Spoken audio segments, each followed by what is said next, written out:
é sobre cabelo e o vídeo de hoje é sobre pornografia. E, ok, eu sei, eu já fiz um vídeo no passado, você já assistiu vários vídeos sobre esse tema, em todo lugar tá falando sobre isso. Eu quero fazer algo diferente dessa vez, ok? Eu quero citar o quão a pornografia é a cartada genial do demônio. No mundo existem muitas formas que você tem para pecar, mas nenhuma delas é tão sofisticada como a pornografia. Ela é viciante como o crack, popular como a maconha, fácil como tirar doce de bebê, mas é acessível igual a água. O problema piora quando normalmente o cara que consome pornografia, na maioria das vezes, já é um viciado. Ele não é como, sei lá, um cara que toma vinho. Ah não, eu só tomo vinho em ocasiões importantes e de fim de semana. Não.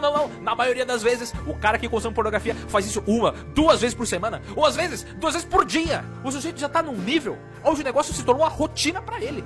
Mas o problema não para por aí. Isso porque quem é vítima desse vício é acuado a tal ponto que ele não consegue falar que ele tem. Veja, um viciado em drogas não tem vergonha de falar do seu vício, porque se ele não falar pra ninguém, ele não vai conseguir sair desse problema. Mas o que acontece é que o viciado em pornografia não só tem vergonha do que ele faz, como disfarça o máximo que consegue. Ele fala, gente, cai no pecado da luxúria, sendo que dentro da palavra luxúria cabe, sei lá, 5.000 pecados diferentes. O que ele faz é tão vergonhoso que ele não tem capacidade de falar o nome. É como se no interior do cara que consome isso, ele visse com clareza que o que ele está fazendo é errado, é extremamente vergonhoso, mas ele é incapaz de ir contra a vontade dele.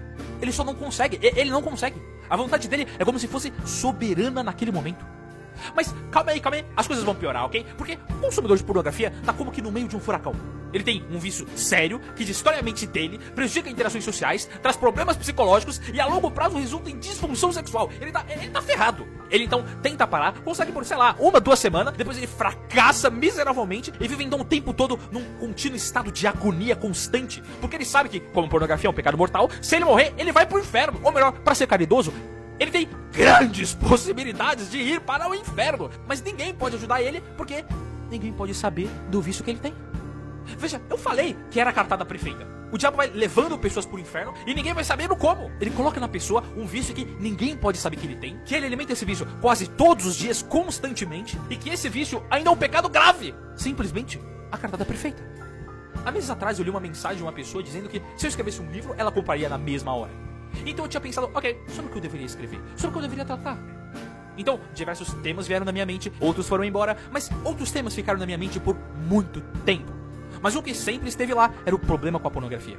E depois de muito escrever, há uns 4, 3 dias atrás, eu lancei meu primeiro e-book, A Cura para a Pornografia, e BUM! Um sucesso. Nos primeiros dias, centenas de vendas, centenas de mensagens sendo enviadas, testemunhos, agradecimentos, e eu pensei, uou, isso é muito bom, mas... Então eu comecei a pensar, e se mais uma vez, isso é mais uma vez, pessoas falando da boca para fora? E aqui está o ponto central. Quantas vezes você já disse que ia parar? Quantas vezes já fez essa promessa?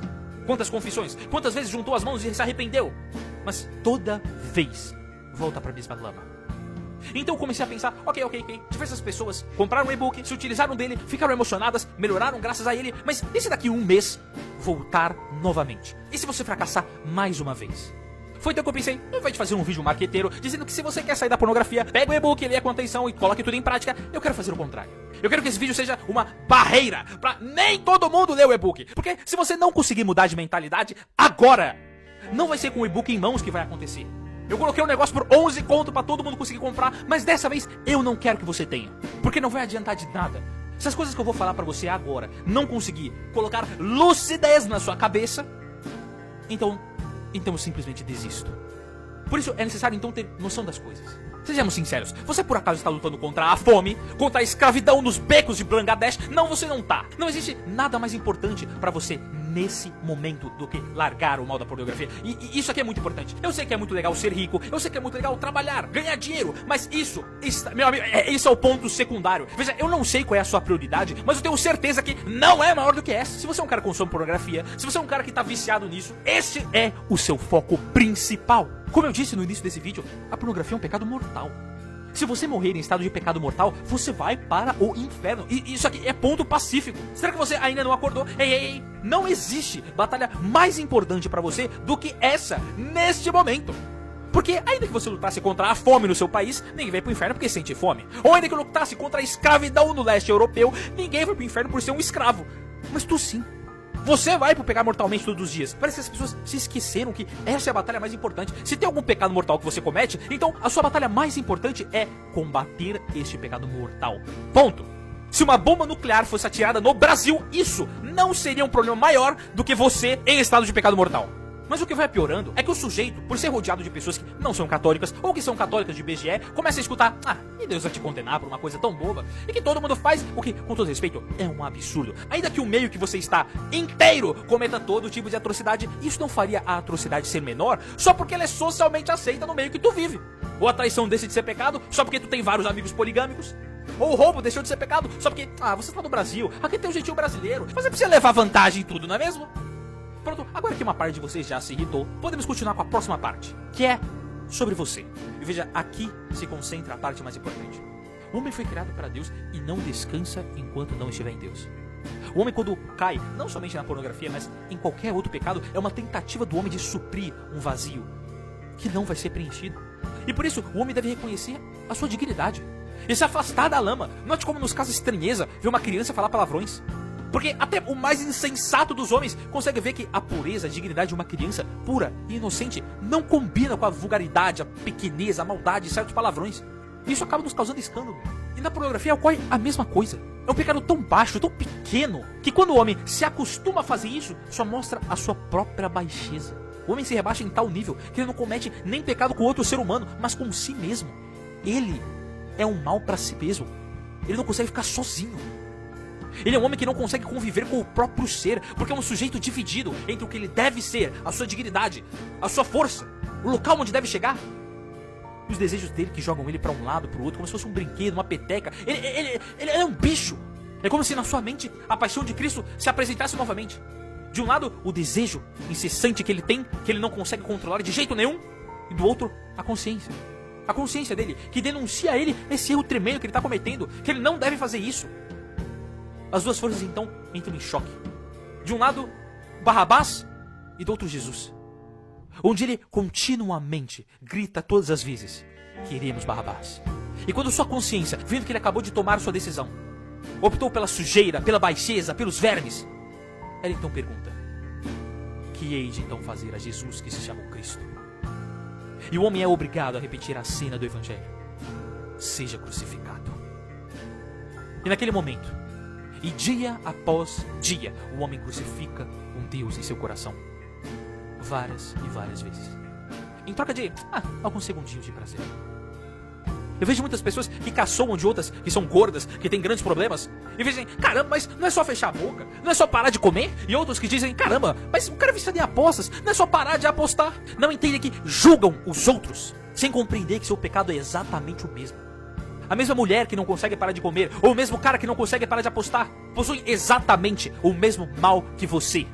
Mas você julga todos os outros. O pecado da gula é muito mais fácil de ser identificado. Você consegue ver alguém que é gulosa só de olhar no rosto dele. Mas porque o seu pecado é ocultado, faz escondido, e os outros não podem ver, você se faz de santo. Oh, que cristão, que cristão, que cristão você é! A garota que não consegue parar de comer, ou o cara que não consegue parar de apostar. Você entende com eles. Não, você é pior. Você é muito pior. Muito pior. É muito fácil julgar os outros. Muito, muito, muito fácil. Difícil é olhar para si mesmo, pro próprio coração, e se denunciar. Pois é aí que começa o princípio das boas obras. No catecismo, curiosamente, na parte sobre o sacramento da confissão, deixa uma frase belíssima, que diz algo como: destrói o que você fez, para Deus poder salvar o que Ele fez. Era para a multidão dos seus pecados te fazer mais humilde, fazer você colocar os pés no chão, e não te fazer mais orgulhoso, mais prepotente, mais julgador dos outros. E apesar de tudo isso, da lama em que você se encontra, da perversidão que é a sua mente, do julgador hipócrita que você é, eu não sei como, eu simplesmente não sei, eu não sei como, esse Deus ainda te ama. Impressionante. É impressionante. Eu não sei como Ele ainda ama você, e nem sei como Ele ainda me ama. Porque por mais que o homem, com sua perversidade e seus pecados, possa se afastar, possa tentar se afastar de Deus e fugir do seu amor, o amor de Deus por ele nunca cessa. E aqui se encontra a resposta que muitos procuram. A de que o homem só perde uma batalha no momento em que ele desiste de lutar. Como dito nas escrituras acerca de Jesus: não quebrará a cana rachada e nem apagará a mecha que ainda fumega. Portanto, o homem debilitado, de tantas derrotas, e a alma abatida, depois de tantos fracassos, depois de tantas vezes que pediu mais uma chance e continua caindo no pecado da masturbação e da pornografia, ou pecados piores, depois de tantas promessas quebradas, Cristo ainda deseja essas almas. Quebradas e debilitadas e frágeis, Ele ainda as quer. para que possa dar ânimo e força para continuar a batalha e por fim ver todos os seus filhos no céu. Como diz o Santo Padre, o Papa Francisco, Deus nunca se cansa de perdoar, mas somos nós que cansamos de pedir perdão. Seja porque caímos muito ou porque temos medo, no final a misericórdia nunca se cansa de ir ao encontro da minha miséria. Essa é a hora de lutar. Essa é a hora de dar um fim nisso. É isso que eu queria dizer. O único e-book que eu fiz, A Cura para a Pornografia, tá aí na descrição. Eu deixei ele por 11 conto para geral poder pegar. E aqueles que não tem condição nenhuma, que realmente não tem condição, não tem problema, manda mensagem pra mim no Instagram, que eu tô distribuindo várias cópias de graça para aqueles que realmente não conseguem comprar. É basicamente isso. E tchau, tchau. É hora de lutar.